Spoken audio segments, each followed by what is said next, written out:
Bien, buenas tardes y bienvenidos de nuevo aquí, amigos de la India. Hoy nos hemos reunido jueves 29 de marzo del 2018 para realizar una meditación de plenilunio.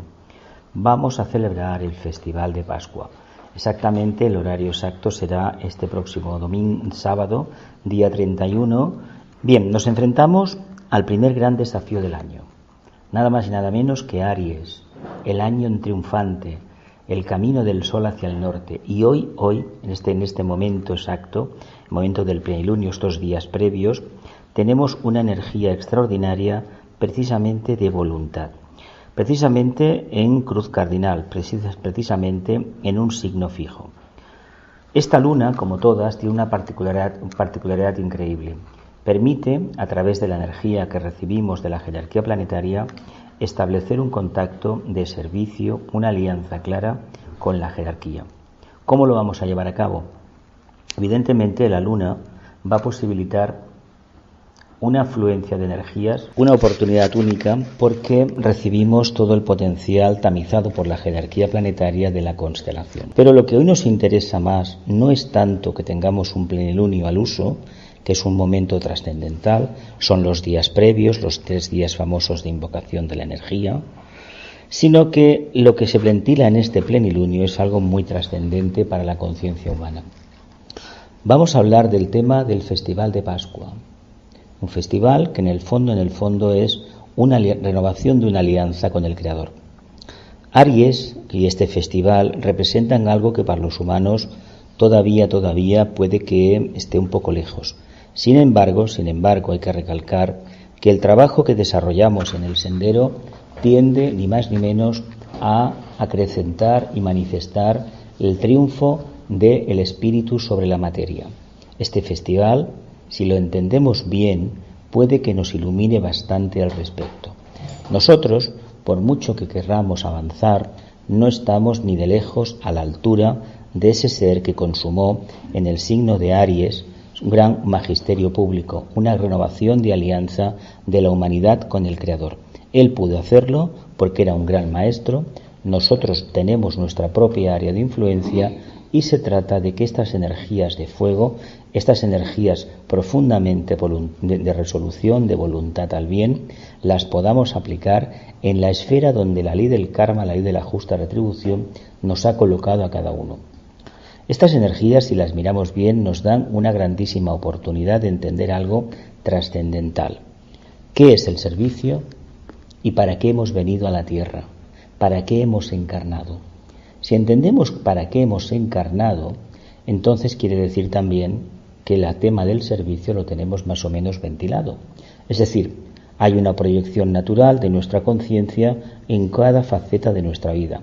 Por lo tanto, no nos planteamos hacer cosas para desarrollar la conciencia, sino que desarrollaremos la conciencia en la medida en que hacemos cosas o mantenemos un estado de conciencia centrado y plenamente consciente de nuestra doble naturaleza, la humana, que es la que conocemos todos, y la divina. Ese gran nazareno, ese gran avatar que vino hace 2000 años, nos dijo una cosa maravillosa. Dios básicamente es amor. Filosóficamente, seguramente que todos los que estamos aquí eso lo entendemos. Entendemos que tanto si aceptamos la teoría creacionista como la evolucionista, nos daremos cuenta que detrás del principio de evolución hay una inteligencia básica, que en cierta medida no es que haya jugado a esto, haya tirado piedras ahí en la playa y que las haya dejado a merced del agua, sino que en realidad hay un propósito que se nos escapa a nuestra comprensión. Si creemos en la teoría creacionista, pues aún mucho más estaremos más aferrados a la idea de que prácticamente Dios es luz y Dios es amor. Pero se trataba de manifestarlo en la tierra y se utilizó un psicodrama iniciático para dar a conocer a una humanidad que empezaba ya en aquel momento, hace unos cuantos miles de años, a desarrollar ese principio crístico de manera clara. Se les enseñó que ese mensaje se podría anclar a la tierra mediante el sacrificio o la expansión de conciencia de un gran iniciado.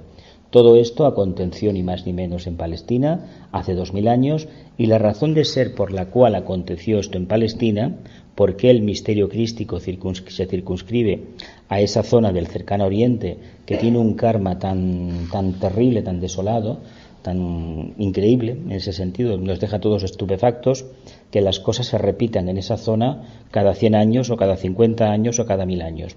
Curiosamente, esa zona, Palestina, constituye el plexo solar de la humanidad. Por lo tanto, la jerarquía lo que hizo fue mandar a ese centro donde las tensiones amor-odio, los deseos encendidos están más acelerados, enviar a un mensajero. Claro, en aquel momento, aquella humanidad que recibió este mensajero se encontró con un verdadero problema. No entendían que el mensaje nuevo que venía hablaba en unos términos que para ellos eran completamente irreconocibles. El pueblo hebreo se caracteriza básicamente por tener una mente concreta bastante desarrollada, que al final ha conseguido cristalizar la conciencia. Ellos se caracterizan, además lo veréis en la historia, y si os interesan los medios de comunicación, si os interesa todo lo que está relacionado con el pueblo judío, con el Estado de Israel, con Palestina, pues os invito a que entréis en la Wikipedia o que os informéis por Internet, que vayáis sacando información y vais a extraer vuestras propias conclusiones. El pueblo hebreo, el pueblo judío, arquetípicamente representa a toda la humanidad regida a la conciencia por el plexo solar, es decir, el famoso Kama Manas, una mente incipiente, concreta, que tiene una parte emocional y una mínima parte manásica. Por eso ellos establecieron unas leyes y con esas leyes se han guiado a lo largo de milenios. El problema del pueblo hebreo se pierde en la noche de los tiempos, el pueblo judío. Se cree que procede del primer sistema solar, donde el Logos alcanzó el conocimiento, la comprensión del aspecto manásico, del aspecto materia. Y si hay algo que ellos dominan a la perfección, es precisamente ese aspecto, el aspecto materia, relacionado con el mundo de la economía, la comunicación, etcétera, y el poder. Eso a nivel mundial lo dominan, pero no porque sean judíos, sino porque tienen una conciencia anclada en unas reglas de juego que provienen de la más remota antigüedad. Toda la humanidad, en cierta medida, es judía en el mismo sentido. Es mente concreta, razones concretas. No hay espacio para la intuición, no hay espacio para ese planeta que rige el tema de Aries a nivel esotérico, que sería Mercurio, sino que ha de ser todo constante y sonante. En el sentido constante, es decir, cosas muy concretas. ¿Os acordáis del código babilónico de la ley del código de Hammurabi? El famoso ojo por ojo y diente por diente, que era de los babilonios. Pues a ellos les ha venido, la historia ha indicado que les ha venido como anillo al dedo. Y una de las características que indican que ese código y el seguir ese código genera karma es que ellos no han tenido un periodo de paz prolongada en ninguna parte del mundo donde han estado, ¿verdad? ¿Verdad que no? El Estado de Israel está armado hasta los dientes porque es un Estado que está inseguro. ¿Por qué? Porque hay un karma que posiblemente el pueblo y sus dirigentes políticos desconozcan, pero los que nos dedicamos al tema esotérico y tenemos un poquito de visión, un mínimo de visión, nos damos cuenta que ese karma existe. Pues bien, la jerarquía y Shambhala, conocedora de este gran problema, que no es Palestina, es toda la humanidad, hace 2000 años decide enviar a un mensajero, a un gran mensajero. Escogen a un discípulo muy avanzado, un discípulo de tercera iniciación, que era el famoso hijo del carpintero, el famoso Jesús de Nazaret. No confundamos con el Cristo ni con el Maestro Jesús, por lo menos en ese momento. Más adelante sí que será el Maestro Jesús. Este discípulo se le prepara durante muchísimo tiempo, se sabe que era conocido desde pequeño, era muy en sus círculos de relación, pero que públicamente en Jerusalén no lo conocía casi nadie. Aparece a los 30 años famosos, tiene una experiencia en el río Jordán. Sabéis que un familiar suyo, además se dice que era primo o hermano, lo bautiza. En ese momento se dice esotéricamente que el alma de Jesús de Nazaret sale y entra a la de un maestro para el cual él trabajaba. Ese maestro, que sería el futuro Bodhisattva, fue conocido en esa una encarnación anterior con el nombre nada más y nada menos que de Sri Krishna. ¿Os acordáis de Bhagavad Gita? Bien, pues ese maestro tenía una sexta iniciación y necesitaba presentarse a la prueba de la séptima iniciación. ¿Podían haberlo hecho de otra manera? Seguramente que sí, pero se trataba de establecer un ejemplo, un psicodrama en términos esotéricos, psicológicos, para que la humanidad de la era de Piscis y sobre todo de la era de Acuario, porque este es el primer avatar que va a estar 2 eras seguidas con nosotros, 2 eras, Piscis, que está acabando o está ya acabada, y Acuario, que no acaba de entrar del todo o está entrando tímidamente. Precisamente lo preparan, hay un proceso que todos conocemos como el proceso de predicación pública y sobre todo el cristianismo es conocido, o este proceso es conocido, por el tema del sufrimiento. Los católicos, y sobre todo algunos grupos integristas católicos, han trabajado el tema de la pasión y muerte de Jesucristo hasta un extremo que a veces uno cree que tiene unos tintes escorpinianos bastante claros. Se acentúa demasiado el dolor y lo que no se explica abiertamente, que este dolor famoso y este sufrimiento es el profundo desapego que supone para un ser que se enfrenta a la cuarta iniciación. Jesús de Nazaret se enfrentaba a la cuarta iniciación, la del atado, representa dejar de ser humano como técnicamente lo entendemos, desprenderse del famoso vehículo causal, eso que tocamos cada 2 por 3 en el curso del alma, la cualidad de la vida, y a veces también en Agni Yoga lo tocamos. Ni más ni menos, esa prueba es una prueba de un grandísimo desarraigo. Y todo lo que hemos visto de la historia esta es ni más ni menos que la representación de una iniciación que tiene que ver mucho con la cruz del servicio. Tiene mucho que ver con la cuarta iniciación. En el momento cumbre de la prueba, sabéis que hoy es jueves, ¿no? Jueves Santo, ¿no? Para la Iglesia Católica. La Iglesia Católica nace un día de hace 2000 años en que el sol, el plenilunio de Aries, era precisamente esta noche. De ahí viene que se hizo esta noche. En Palestina, según la tradición, allí en Jerusalén, hace 2000 años. ¿Qué se hizo? Que el Vaticano tiene y que todos los cristianos tienen a bien mantener todavía. ¿Qué hizo el maestro con sus discípulos? Hizo una cena, ¿no? ¿Y por qué se comieron el cordero? Pues se comía la era de Aries. La experiencia de la era de Aries era asumida. Yo soy el Cordero del mundo, ¿verdad? Dijo él. El Cordero de Dios, que ha venido para quitar, ¿para qué? Para salvar al mundo, de acuerdo. Pero lo iban a hacer bajo una vestimenta de Piscis. Luego explicaré un poquito por qué de Piscis era necesario que fuera esa energía. Pues en ese momento, sabéis que antes, después de la cena, hubo un momento de descanso para él, ¿verdad? ¿Qué pasó en Getsemaní?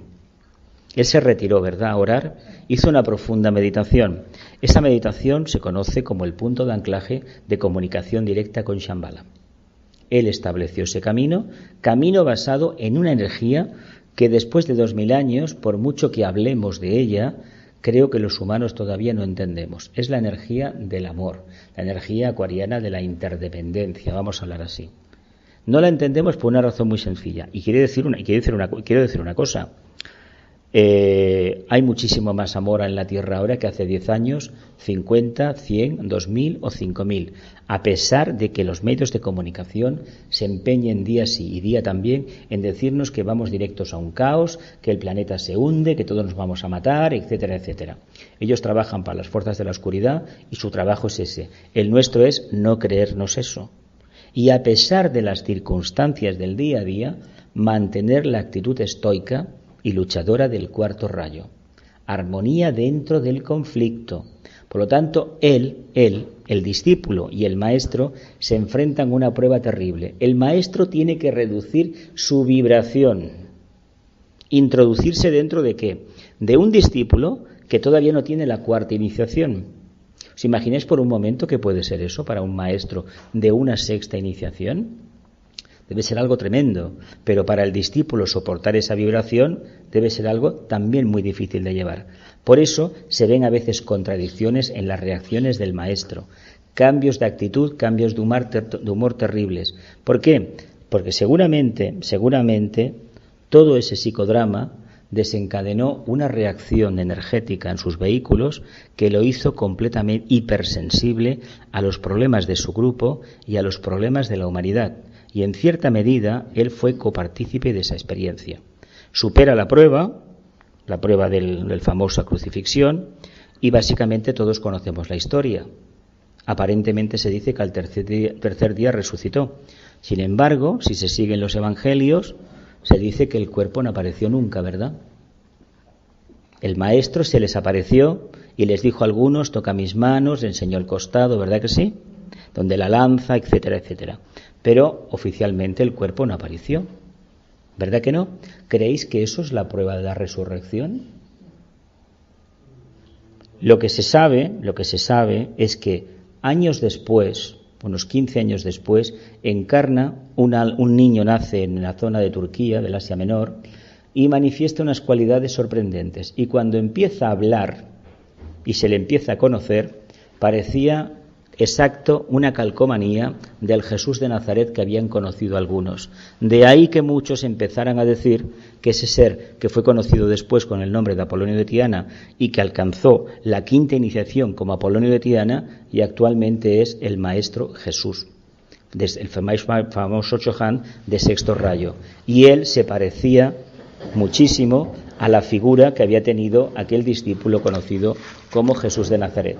De ahí que ha quedado como el maestro con el nombre de Jesús de Nazaret. Pero no tienen nada que ver uno con el otro. Fue la siguiente encarnación.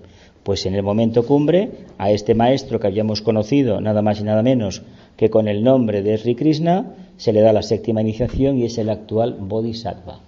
Bodhisattva es un cargo jerárquico. Y llegará un momento, seguramente que al final de la era de Acuario, ya veremos, yo no lo aventuro antes porque Acuario es trabajo grupal y por lo tanto se necesita del grupo para que el maestro haga su trabajo. Hay que decir que este trabajo de encarnación, entre comillas, de ese maestro en ese discípulo, solamente fue posible porque había un grupo de apóstoles, de discípulos iniciados, trabajando con Jesús de Nazaret. Si no, no se hubiera podido hacer ese trabajo, porque tiene que haber un punto neutro enfocado, unas conciencias enfocadas en un desarrollo concreto, si no, no emana esa luz, ni ese amor, ni esa voluntad al bien. Pues acontece eso. Y lo importante para la humanidad es que nos ha quedado un ejemplo vivo de lo que supone nada más y nada menos manifestar la conciencia superior. Sobre todo el tema del segundo rayo o el famoso amor que todos conocemos. Amor que todavía, si lo desligamos de la cuestión personal ligada a lo que se llama el cuaternario inferior y muy especialmente al sacro, al básico y al plexo, la energía del amor nos es completamente desconocida. Sin embargo, la energía del amor existe porque nosotros tenemos cuerpos. Y aunque sean cuerpos de apariencia fenoménica, densificada, constituidos por pitres lunares, por ángeles involutivos, hay que decir que si no existiera la energía del segundo rayo, la energía de la integración, las moléculas, los átomos no estarían concentrados, ¿verdad que no? Por lo tanto, no existiría nada de lo que conocemos. Tendríamos un mundo arquetípico. Por lo tanto, hay que decir que esta energía sí que existe. Antes os decía, bueno, veremos después por qué Piscis aparece en juego. Piscis, ¿qué rayo manifiesta la constelación de Piscis? El sexto de devoción e idealismo, ¿verdad? Y aquí el planeta, el regente ortodoxo de Aries, esas contestaciones de los arianos, conocemos a muchos arianos, ¿verdad? Preguntamos algo y parece que a veces hay gente que se lanza el planeta Marte. Marte, además, para algunos astrólogos dicen que tiene la particularidad de hacernos creer, nos genera un pequeño espejismo y nos parece que nos diga abiertamente que es el alma y en realidad no es el plexo solar, no es el alma. Sí que para algunas escuelas esotéricas el alma humana o animal empieza en el plexo solar, pero para las enseñanzas de la jerarquía planetaria no va por ahí. Estamos trabajando por encima del diafragma. La energía devocional, el sexto rayo, es muy importante aquí por una razón muy sencilla. Es la ligazón de todo proyecto en el planeta Tierra. Cualquier proyecto de manifestación de uno de los 7 rayos debe contar con la alianza del sexto rayo, porque la propia devoción, el propio idealismo, te motiva a conseguir una meta. Si no tuviéramos ese idealismo, que a veces en muchos de nosotros es completamente cristalizado, no nos movilizaríamos absolutamente para nada. Somos seres constituidos en un porcentaje muy elevado por agua, emociones. Si no existiera ese idealismo, esa devoción a un ideal, que es la manera que entendemos de conseguir ese idealismo, sería muy difícil obtener un resultado. Y el resultado es ni más ni menos que tengamos una pequeña expansión de conciencia. Y luego Piscis es la entrada del segundo rayo por el triángulo de constelaciones constituido por Géminis, Virgo, que es el nacimiento de la conciencia, y enfrente tenemos al hermano Piscis, que puede manifestar esa conciencia a nivel grupal. De ahí que Piscis se ha conocido como el signo de los salvadores de la humanidad, el arquetipo pisciano, el arquetipo. No quiere decir que por tener el sol tengamos esa resolución de conciencia. Y referente a este signo que nos ocupa, el signo de Aries, el primer rayo nos entra por Aries, por Leo y por Capricornio. Curiosamente tenemos 2 en la cruz cardinal y 1 en la cruz fija. Si antes os he dicho que la energía del sexto rayo era necesaria para cualquier proyecto en el planeta Tierra, no puedo dejar de decir que tanto el primer rayo como el quinto de Aries, como el quinto de Leo o el séptimo de Capricornio son necesarios también para cualquier proyecto en el planeta Tierra. ¿Qué quiero decir con esto? Que todas las energías, todas, son absolutamente necesarias. Pero si no tenemos la afirmación plena de conciencia que puede suponer el arquetipo leonino, no podemos llevar a cabo un proyecto genérico que incluya expandir la conciencia egoica o manifestar el amor. Parece sencillo de explicar, ¿verdad que sí? ¿Por qué el amor todavía es desconocido?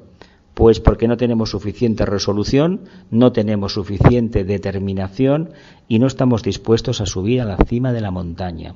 Y subir a la cima de la montaña implica ni más ni menos que la conciencia crística ha empezado a colorear nuestros pensamientos. Si eso lo hacemos, la subida a la cima de la montaña está resuelta.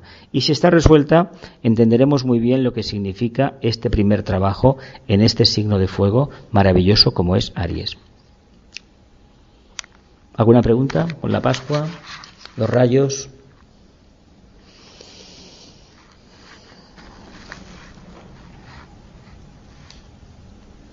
A ver, yo una pregunta, no sé si bien, que sé, cuando has dicho lo del cordero, también hay otras tradiciones que sitúan a Jesús como vegano, entonces igual eso simplemente fue un símbolo, ¿no? Eso es un símbolo, mujer. Vale.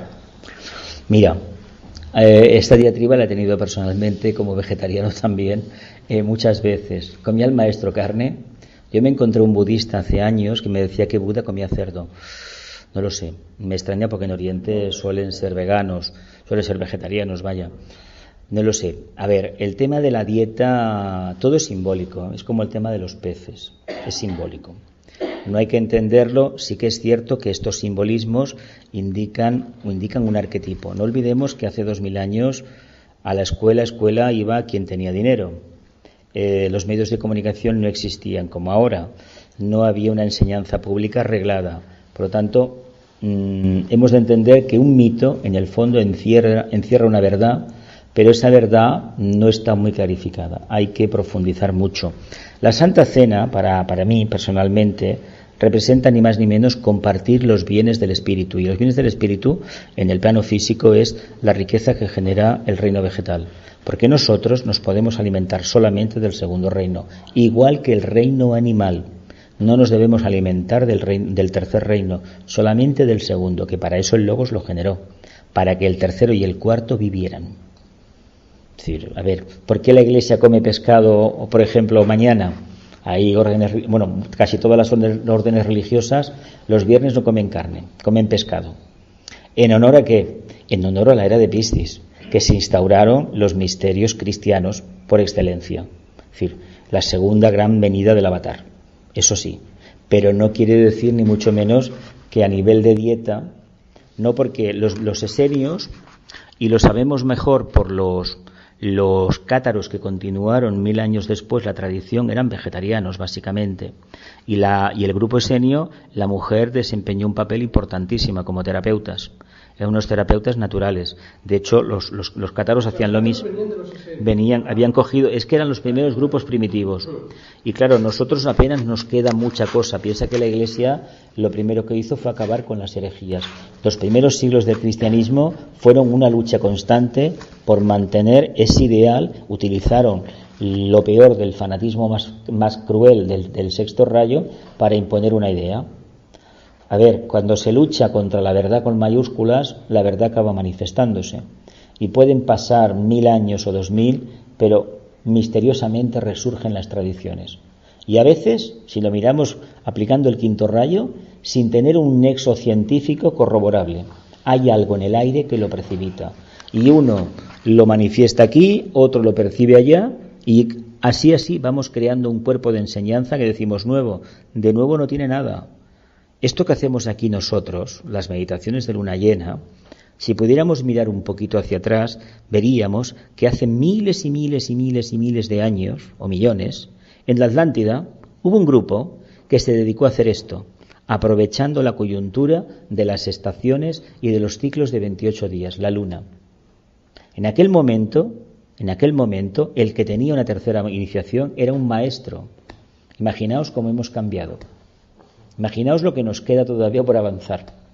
Y sin embargo, para aquellas conciencias que eran humanamente larvarias, eran incipientes, no eran prácticamente como nosotros, el tibetano dice que los primeros humanos no fue la Lemuria, fue en un momento determinado de la Atlántida, la parte final, porque aquellos ya empezaron a pensar. Y cuando empezaron a pensar, empezaron los problemas. Lo sabéis esto, ¿no? Hay un mito muy claro que está asociado con el momento de la Lemuria, en que en un momento determinado de la evolución al ser humano se le da el principio pensante, ¿no? Tiene que ver con el jardín del Edén y aquella manzana, aquella historia, ¿no? ¿Por qué la manzana? A ver, ¿habéis abierto una manzana por la mitad? Tiene una estrella de 5 puntas, ¿no? ¿Sí o no? ¿Habéis cortado? ¿De dónde viene la manzana arquetípicamente? De Venus. ¿Qué es Venus? El yo superior del planeta Tierra. El lucero del día es nuestro yo superior de la humanidad. Es el planeta Venus o la humanidad de Venus, lo que haya. En el plano físico no puede haber casi nada, creemos, porque la atmósfera son 400 grados y es como ácido sulfúrico. Por lo tanto, a nivel físico no. Ahora a nivel etérico puede haber una humanidad. ¿Quién dice que no? No lo sabemos. Nosotros no estamos preparados para las condiciones de vida de este planeta, de nuestro Padre. Fuera de aquí no debemos salir. Y es que además es perder el tiempo. Bastante problemas tenemos en el planeta Tierra como para ocuparnos lo que puede pasar en otros planetas. Pero esta anécdota que os cuento de la mente, si la utilizáramos en sentido positivo, acabaría revelándonos el misterio crístico. Y si nos revela el misterio crístico, acabaremos percibiendo vía intuición, vía meditación, lo que significa la Pascua, lo que significa la renovación del compromiso con el Padre, o manifestar en nuestra vida diaria el triunfo del Espíritu sobre la materia.